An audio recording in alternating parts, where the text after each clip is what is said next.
'Tis the season of politics in America, because this fall, we will be voting for our president.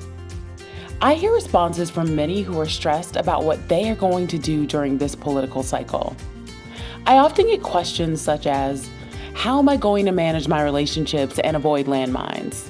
And, is it okay to take a step back from it all before I have a serious coronary?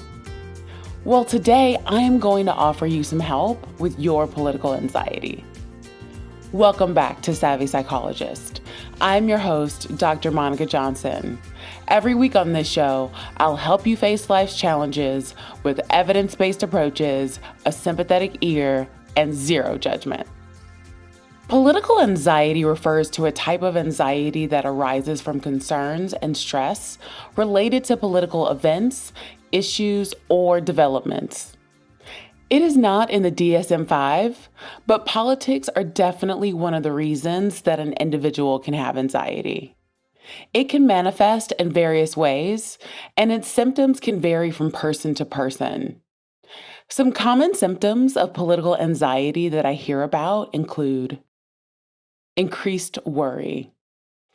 Individuals with political anxiety may find themselves constantly worrying about political events, policies, and their potential impact on society or their personal lives.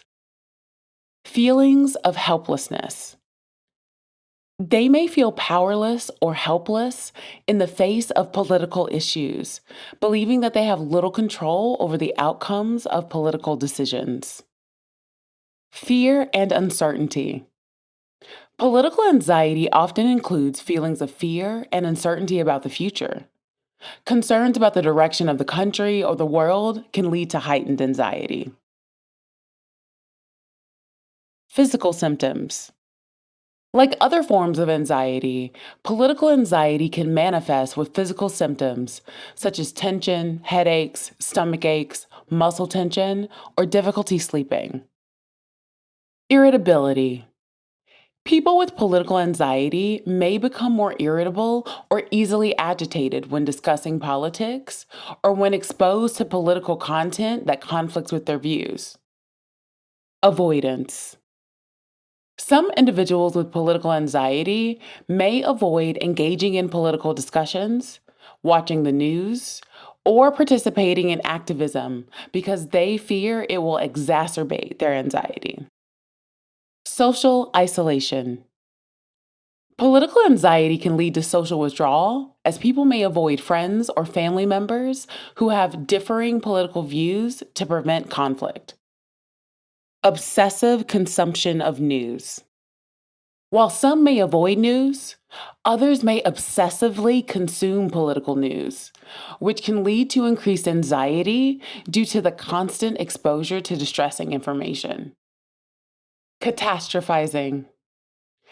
Individuals with political anxiety may engage in catastrophic thinking, envisioning the worst possible outcomes of political events or decisions. Loss of focus. Difficulty concentrating and decreased productivity are common when political anxiety is high. It's important to note that some level of concern about political events is normal, as politics can have a significant impact on society. However, when political anxiety becomes overwhelming and starts to interfere with daily life, it may be a good idea to seek support or employ coping strategies to manage it effectively. And here are a few I suggest. Limit exposure to news and social media. Constant exposure to news and social media can exacerbate anxiety. Set specific times for checking the news or social media, and avoid them outside of those times. Unfollow or mute accounts that consistently share distressing or triggering political content.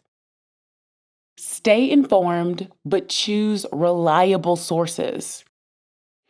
Focus on high-quality, credible news sources to stay informed about political developments. Avoid sensationalized or biased reporting. Fact-check information before accepting it as true. Practice self-care.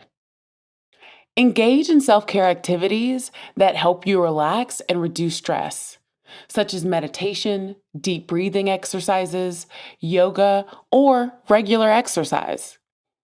Make time for hobbies and activities that bring you joy and distract you from political stress.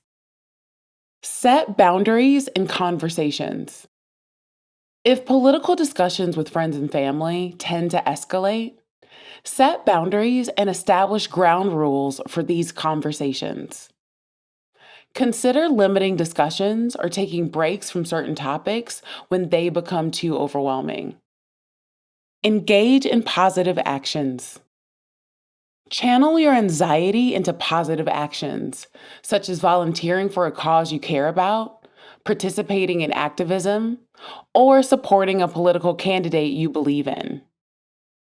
Taking meaningful action can give you a sense of agency and control.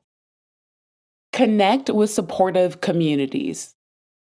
Find like-minded individuals or support groups where you can discuss your concerns and feelings in a safe and non-judgmental environment. Remember that you're not alone in your feelings, and many people share your concerns. Practice mindfulness. Mindfulness techniques can help you stay present and reduce anxiety. Consider mindfulness meditation or simply being aware of your thoughts and emotions without judgment. Seek professional help if needed. If your political anxiety is severely impacting your daily life, relationships, or mental health, consider speaking with a mental health professional who can provide guidance and support. Stay engaged, but take breaks. It's essential to remain engaged in the political process, as this can lead to positive change. However, take regular breaks to recharge and prevent burnout. Remember your values and priorities. Reconnect with your personal values and priorities to maintain perspective. Focusing on what matters most to you can help you navigate political anxiety more effectively. Political anxiety is common, especially during tumultuous times. But with the right strategies and support, you can manage it effectively and maintain your mental well-being. I get lots of questions about how to handle conversations with friends and family, and sometimes even strangers about politics. Handling political conversations with family members and others can be challenging, especially when there are differing views and strong emotions involved. Here are some tips to help you navigate political discussions in a respectful and constructive manner. Choose the right time and place.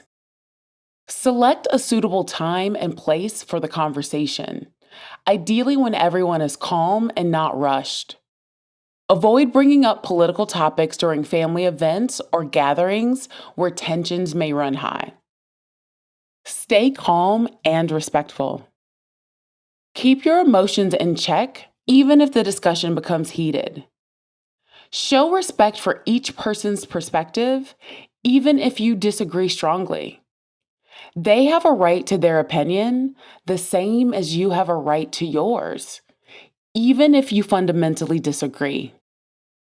Listen actively. Practice active listening by giving your full attention to the person speaking and avoid interrupting. Seek to understand their point of view rather than immediately countering their arguments. Use I statements. Express your opinions using I statements to avoid sounding accusatory or judgmental. For example, say, "I feel that," instead of "you are wrong because." Set boundaries. Establish boundaries and ground rules for the conversation, such as agreeing not to resort to personal attacks or name calling. If the discussion becomes too heated, be prepared to take a break and revisit it later. Find common ground. Look for areas of agreement or common values to build on. Finding common ground can help bridge differences. Acknowledge when you share similar goals, even if your approaches differ. Stay informed. Before engaging in political discussions, make sure you are well informed about the topic to provide accurate information and context. I see too many people posting stances on social media when they just found out about the issue 2 minutes before. You're doing a disservice to the causes you want to support if you're not well informed on the issue. It's better to take a few days to read up before we open up our mouths on a topic. Be open to updating your views based on new information. The beauty of this information age is that we have access to more of it, and we should be open to updating our old operating systems when new information becomes available. Use humor when appropriate. Humor can diffuse tension. Lighthearted humor can help ease a tense situation, but be careful not to use sarcasm or mockery.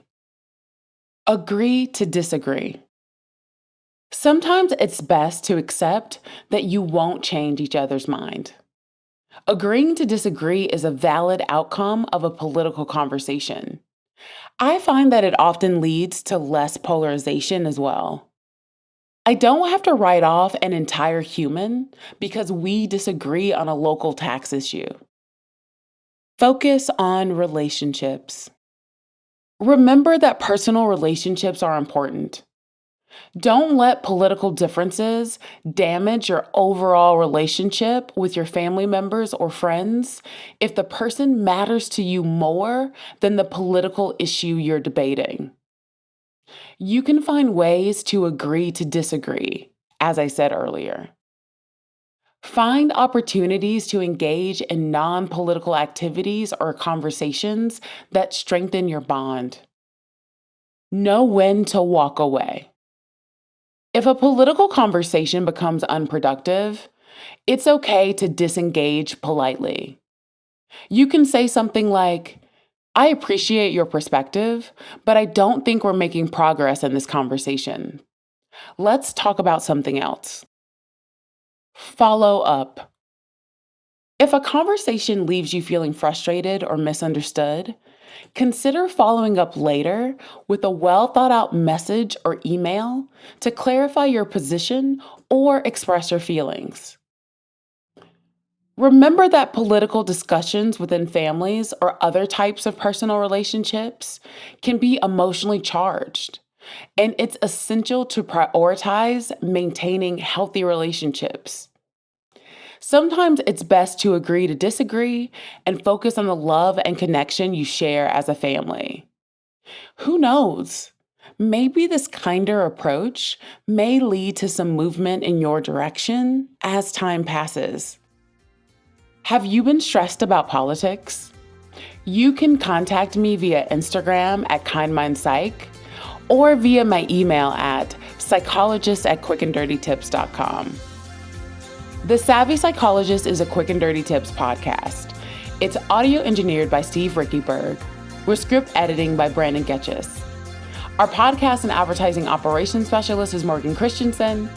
Our digital operations specialist is Holly Hutchings. And our marketing and publicity associate is Davina Tomlin. Follow Savvy Psychologist on Apple Podcasts, Spotify, or wherever you listen to podcasts.